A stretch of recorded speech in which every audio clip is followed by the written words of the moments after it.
頭のネジが緩んでるバッチリ夜通し頭振ってたらやっぱりウィッキーな DJ のおかげでどっぷりハマったな久しぶり。あとはシャワー浴びてさっぱりそのままばったりベッドでたっぷり睡眠。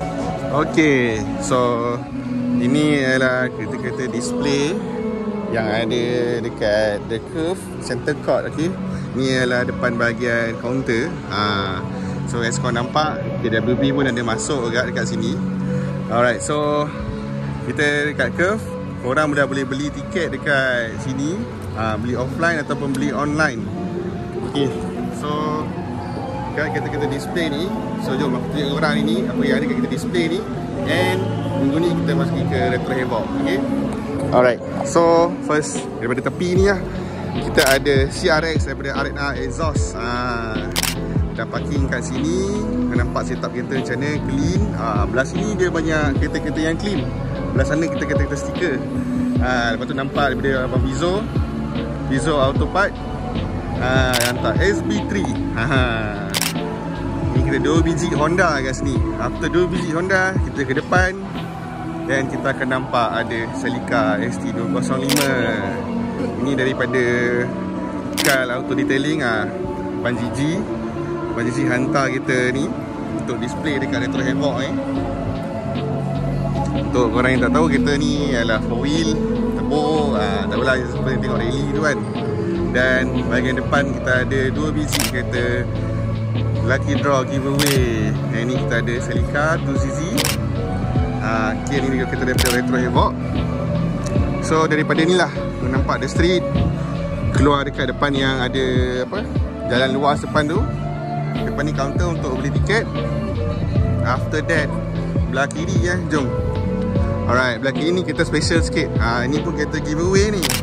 Kalau korang nak tahu, ni kereta adalah daripada Sonex 190E Evo 2. Padu tak padu. Datang event korang boleh menang antara 2 biji kereta ni. Ikut nasib lah. Kalau rezeki ada, boleh menang 190E Evo 2 ataupun boleh menang Celica. Ok, lepas tu kita datang kat tepi sikit, kita nampak ada E30. Sebiji lagi Continental E30. Ini memang rasa tak payah cerita lah kot. Aku bagi link dekat IG, aku bagi link IG dekat dalam ni. Korang boleh tengok kereta ni lah. Dia banyak benda menarik tau pasal kereta ni. Tapi sekejap lagi kita cerita. Dan lepas tu kita ada KWB lah kat sini. Mantap, kita lebih satu-satunya wakil MDM dekat display car kat sini. Wakil MDM. Dan kat sebelah tu ada C70 lah. Tapi tak silapnya akan ada kereta lain ganti kat situ, jangan tukar. So alright, untuk korang yang nak datang Retro Havoc 31 Mei ni, minggu ni, kita tengok Havoc dia macam mana. So ini adalah 1, 2, 3, 4, 5, 6, 7 8 biji lagi sebiji akan masuk. 8 biji kereta display dekat depan pembelian kaunter dekat The Curve. So cerita kat korang, kenapa korang kena datang untuk Retro Havoc ni. Dia event setahun sekali, yang paling havoc, paling gila, paling pecah kepala lah kalau kau datang kan. So banyak lagi player-player lain akan masuk dekat B2. Dan ini adalah semua display car untuk buat tarikan orang, nampak orang ambil gambar. So untuk orang ambil tahu lagi pasal event ni, berhenti kat kaunter. Alright, mantap kan. So untuk subscriber aku dah dapat 1000 akhirnya. Lepas ni aku akan cubalah buat video, banyak lagi video. Ok, jap kita tengok ni dulu. C70 Ngali Copa.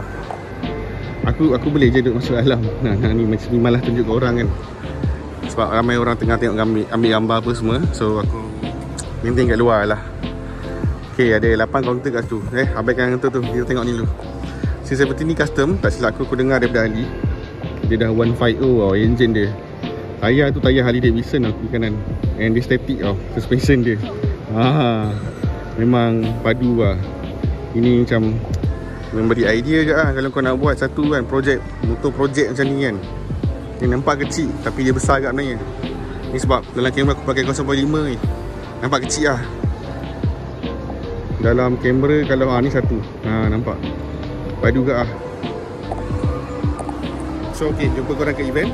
So alhamdulillah rezeki kita dapat KWB masuk dekat display car wakil MDM sebiji. Alhamdulillah bangga. Sebab dalam 8 biji kat sini kita sebiji je MDM. So okay, nice lah.